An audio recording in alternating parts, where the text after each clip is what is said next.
Hello everyone, I take this opportunity once again to welcome you back. Let's discover some of the ways on how we can manage our resources towards realizing our absolute goals. Today in our second episode of the education policy and how it works, I'll be taking you through the structure of the policy. I'm basically going to show you how the plan is designed to best reach your goals. Now let's do some little recap here. In our last episode, we discussed about the benefits of the policy both to the child and to the parent. We also discussed the reasons why we need to take up an education plan, because life is unpredictable and it's a parental goal since every other parent would want to ensure their children start a life with a good foundation and to add on the high cost of education, which requires a prudent financial planning. We also discussed on the components of the policy, among other things. Now let me introduce myself. I'm Joseph Awidhi and you're going to find me on all social media platforms at Joseph Awidhi, and to acknowledge Prudential Life Assurance Kenya for mentoring me and also giving me the platform to help build my career. My work is to give financial planning solutions to families so as to offset any future financial burden that will arise. If you're new to this channel, consider subscribing and hit that notification bell right there at the bottom so that you get all the notifications whenever new video is uploaded every Wednesday and Friday. Let's begin. Like I've said there before, I'm going to take you through the structure of the policy and see how the plan is designed to best reach your goals and so that you have the cognizance to hook up with the viable plan. We are also about to find out how the plan can be applied to our competency-based curriculum, the current Kenya education system, and discover when we do need money the most for your child's education, and also to be aware of other things the plan can do besides education planning. It's my call for you to take up the very first step to guarantee your child's education at the end of this video. Now, how does the plan work? We've discussed this before, but let me just brush over so that you can connect clearly the next step that we are about to unfold.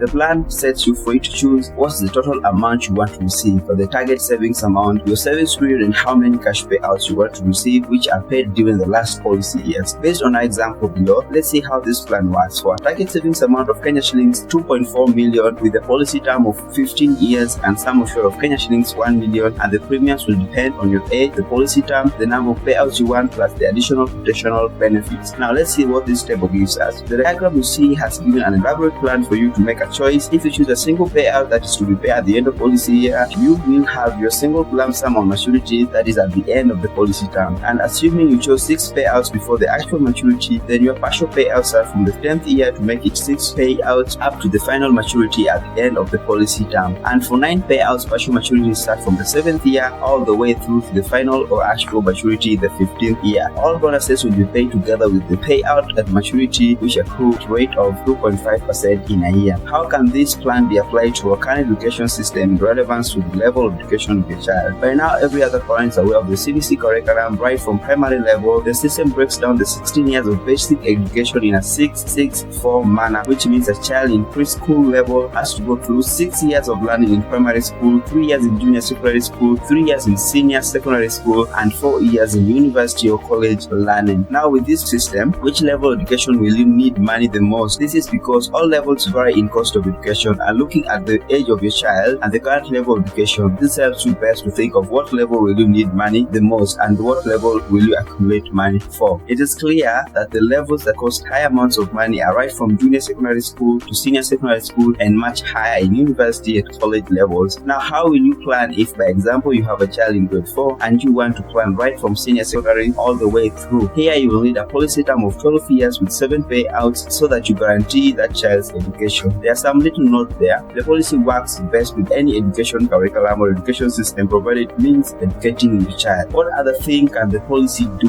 Besides education planning, there are a lot of things that you can do provided it's money you have in your pocket. This plan is an endowment policy. It helps you accumulate funds for a particular project and also guarantees you protection for the same period of time. Like education planning, you may also have some other long-term financial projects like accumulating funds perhaps to buy a plot of land for your family or helps towards a dowry or mortgage down payment. The plan keeps you in control. The plan will be what you call it based on what you want to achieve. For education planning, you will call it an education policy and you've seen how it works. And for other projects, you name it based on that project and decide if you want single payout or several. Now let's do a quick summary here. For you to settle on the right plan depending on the level of education that you will need money the most, you will have to do the following. Do the correct savings target, do the right savings period, in which level will you need money the most for educating your child, how many payouts do you need. This plan also helps you accumulate funds for other projects besides education planning. Now coming up in the next episode of education planning and how it works, I will show you how to do the proposal, how to add your personal details, beneficiary details, next of kin details if in case beneficiaries are underage. If you have any inquiries about matters of financial planning or do you want to take up an education policy for your child or children, you don't need to worry. You can send a mail or give a call and get the best education policy for your child ever. From here, I conclude our second episode of the structure of the policy, and I would like to say thank you for listening, and I hope you consider getting an education policy to help your family live a life with peace in mind, taking care of your child's or children's education even in life-changing moments within your family. Thank you once more, and if you're new to this channel, I call upon you to subscribe and turn on the notification bell so that you don't miss any update when we upload another video. See you in the next episode at Wednesday and Friday. Goodbye.